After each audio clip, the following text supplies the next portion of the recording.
Okay, I want to make a quick video for anybody out there having trouble with their air suspension system on these cars. This is a 2012 Hyundai equus, or equus, however you say it. First off, I'm not a mechanic. I don't work for Hyundai. I'm not anything official. I'm just a DIY guy that owns one of these things and don't want to pay $2,000 or whatever they quoted me to replace the front shocks. Through my just online research, come to find out, anytime you jack the car up, whether you're changing a tire, which is what I was doing, maybe you're changing the brakes, maybe I don't know, anytime you jack the car up, it throws off something in the system and it'll deflate, whether it's the front or the back. It'll completely deflate, and then it is a pain in the ass to get it back up. If you bring it to the dealer, they'll just say, oh, you need new shocks. And again, it was like $2,000, it's like $2,200 or something, just for the part. And then you got labor and all that stuff. But just my own little troubleshooting, I kind of got a little system that seems like it's working. And I'm gonna share it with you real quick. I'm gonna try to be quick about it because I know you're probably working on the car right now. So I'm gonna tell you my process, and then I'll just kind of rant a little bit afterwards. I still gotta put that back on. So engine off. You wanna pop your hood, obviously. There's an air fill port right here. I replaced this. This isn't how it looks factory. I'll talk about this little setup later. I found this online. There's another guy who has a video that I followed to get it like this. And this is basically just a same thing like on a tire, like an air fill valve for a tire. And it just makes it easier to introduce air into the system. The factory kind is just, this one uses a regular tire fitting. The factory one, you use a air gun. Like, you know, the ones that's got the little the trigger, and then it's got the little tip with a silver thing like that. You push that into it and to introduce air. Some people online said it's kind of hard to get it to, because there's a spring in it or something, I don't know. I just replaced it into that. So engine off, you're gonna come here, introduce air into the system. There's an air tank underneath here. Can you see it from? No, you can't see it. Anyway, there's about right here, there's a silver air tank that's probably empty. I got it working right now. I wish I'd have made this video while it was deflated, but that air tank is probably empty. You're gonna introduce air, you're gonna hear it. It's gonna make like a hollow noise. You keep introducing air until that noise stops. I don't know the specific PSI number, how much, I don't know all that. I just filled it up until that empty or hollow noise, I stopped hearing it from the tank. Once you do that, you're gonna come inside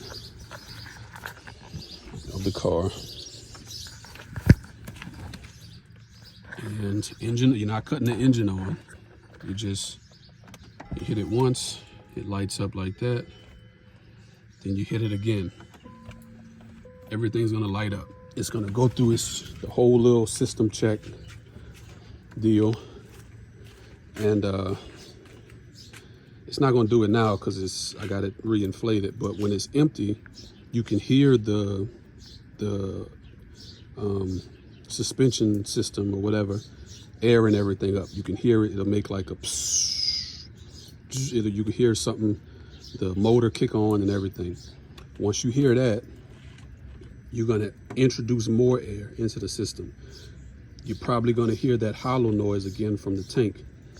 But while it's doing that, you're gonna introduce more air into it, and it should raise up. As you fill it up there, it should raise up. I was always scared to overfill it, so again, as soon as you hear the noise, that hollow noise from the tank start to wane off, it's like It'll slow down like that. As soon as it raises up and that noise kind of stops, I stop introducing air. I just was scared to overfill it. I mean, again, I don't know the specifics, how much air it could, you know, the max air pressure and all that. I don't know anything about that. But yeah, once you do that and it raises up, you should be good. You take that off, you go in and then you start the car up, and it should run right. Now, it is finicky. I've been kind of dealing with this issue for a few days. The first time I got it to raise, I was all excited. I drove it around, it drove fine. Drove it maybe for 30 minutes. Everything was fine, came back home. It sat overnight, came outside, it was deflated. Wouldn't raise back up. Did that little sequence again. Got it to fill back up. It drove around for days, 2 or 3 days, no problem. Came out, deflated. Same thing, third time did it again. Drove around, and then it stayed. It never went back down. If it does go down now, it fills back up on its own. Everything's working perfect. So it might be a thing, even before you get it to raise up the first time, you might have to do it a couple times, like engine on, or button on, engine off. If it doesn't catch, cut the car off. Introduce air, listen for the hollow noise. When that stops, go back in, hit the button twice, let it light up, come out here, fill it up again. If it doesn't catch, just keep doing it. Keep doing it, keep doing it, keep doing it until it catches. That's pretty much all I did, and eventually it takes and it fills up. And yeah, a couple of days, haven't had a problem with it. Giving you a quick rundown on this. It's pretty easy. It's three parts that you order from Amazon. I think it came to like $20 or something.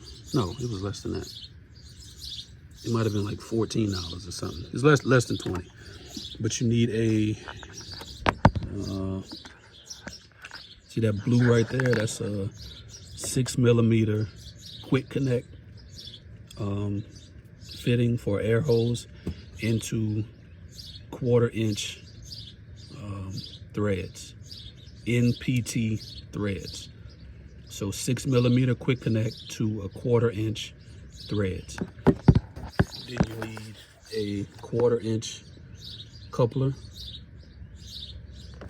and lastly a 1/4 inch air fill valve. All three of those you can get from Amazon, or you can get the air fill valve and the coupler from Ace Hardware. But the 6mm quick connect, you kind of have to get it from Amazon. I couldn't find nowhere else that had it. Napa and them, they only carry standard sizes. They don't have metric. So yeah, that's just an easy setup. And there's a 10mm bolt right there, nut right there that you take off, and this whole little bracket comes out of that. The quick connect too, that blue part, you lift it up. You lift the blue lip, you lift it up, and then you pull the hose apart from it, and that comes loose to disconnect the hose off of it. And then you just, replace it with all of that stuff.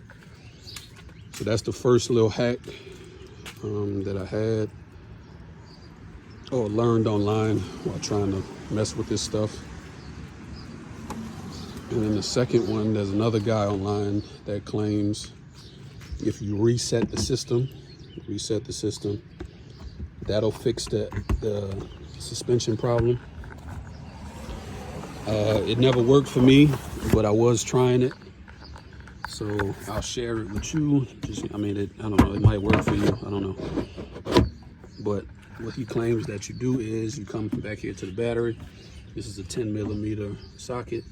You take this bolt loose, you take this whole connector off, and then you take this thing and you hook it.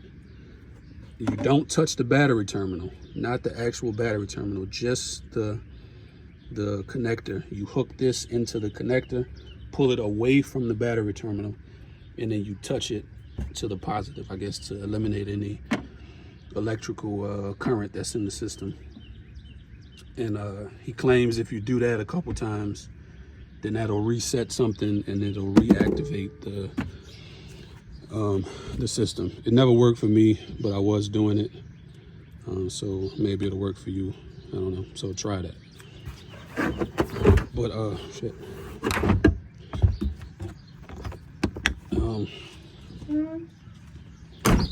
But yeah, that's what worked for me. Again, quickly again, engine off, introduce air, you'll hear a hollow noise from the tank. When that stops, you get in, hit the button twice. Don't cut the engine on while it's going through the system check, and you hear the air being fed to the tires. Fill it up again, and that should raise the system. I would imagine that this might work for the front and the back. On mine, it was just the front. The back has been fine, but I would try this for the back too if it's giving you problems. All right, cool. Y'all be safe. Hopefully this works for you, and don't buy Hyundai. Peace.